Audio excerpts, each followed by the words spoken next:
New floor plan by Grand Design in the Reflection series, the 345 RLTS.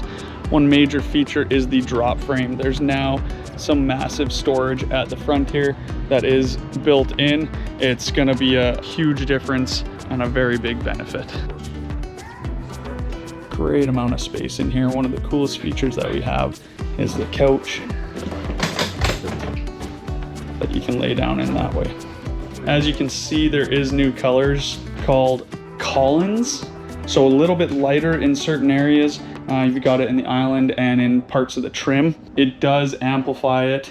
Small things that they've upgraded to, these used to be clear, so you collect a bit of dust, but now it's that solid, so it's gonna be more of a nicer feel for sure. One thing too that I like are these valances.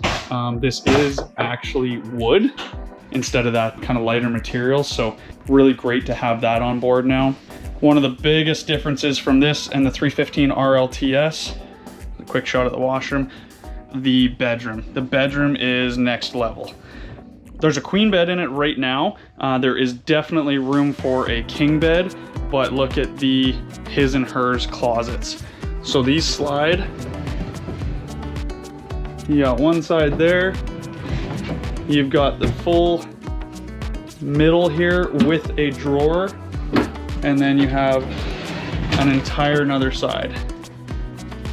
And you're probably wondering where the washer and dryer goes. Well, there's a whole nother closet over here for a full stackable.